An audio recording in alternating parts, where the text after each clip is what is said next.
Hey Moral Gamers, welcome back. So, today we're taking a look at a personal favorite from when I was a kid. And that's right, we're taking a look at X-Men 2 The Clone Wars. This one's coming at you on, well, if you know what this is a Genesis cartridge. How's X-Men 2 going to stack up?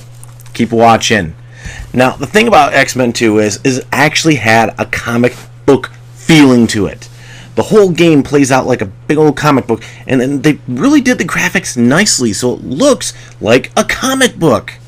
Alright, I played Comic Zone, I played a number of comic book based games, but this one, without being overtly that way, it just captured the feel. In a 16-bit era, this was nice. It didn't try to 3Dize characters or try to do something to just shake them up, move them around, make them look different. No, it actually kept them feeling as if they would just stepped off the pages. So, gushing aside, one of the awkward things about this game is that there is no loading screen. As soon as you put the cartridge in your Genesis and boot it up, it goes straight into the gameplay, and it's like, what?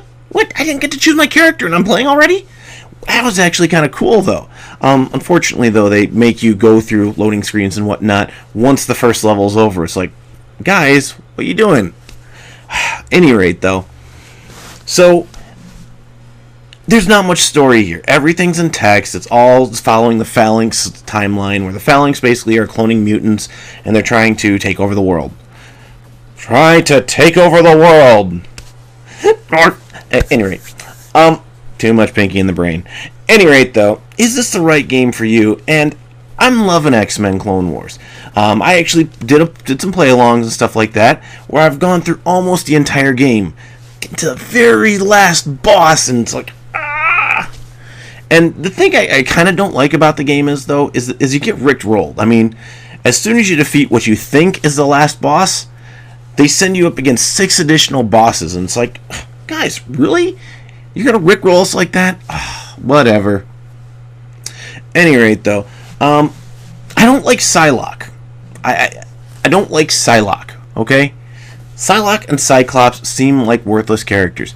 Psylocke's got her little sonic knife, and that just doesn't seem very useful at all. I mean, if you're fighting against organics, yeah, it freezes them, it shocks them for a little bit, and it does a good job of just stunning them. Great, cool, but it's such a slow move, and it's like, guys, really, if you would have done it right, she would have had something a little quicker in mind, rather than just having this slow attack to pull off for her mutant ability. And Cyclops, his optic blast is great, but as a fighter, he really doesn't do any good moves. If they would have thrown those two characters out, yeah, it would have been unbalanced, because they have 2 shooters, 2 brawlers, and 2 that can climb on walls, but whatever. Magneto, by the way, is fun to play as once you unlock him, and he's actually unlockable as part of the game's story. Sadly, though, as a tank, he's really slow, and even though he's powerful, he can't get enemies that are close to the ground, and I find that very troublesome. Any rate, though, from a gamer standpoint, it is still a fun title. Challenging, you will pull your hair out by the end, as I found myself doing. But nevertheless, though, it is a fun ride through the X-Men world on a 16-bit console. Morally speaking, what's going on? And, okay, it's X-Men. You have to realize that the X-Men all have mutant powers. They all have abilities and stuff like that basically could be considered magic, whatever. If you have issues with that, you may not want your kids playing it. Psylocke is wearing a bodysuit. Psylocke, during the 90s when this came out, was a sex icon. Yes, if you have issues with that, you may not want your kids playing it. And the Brood, who appears later, is somewhat scary looking. I mean, so you could consider horrific images, whatever, and you may not want your kids playing. Other than that, though, it is a pretty clean game. Back in the day, this would actually have had a rated E rating. So yeah, they call it KA back then, kids to adults.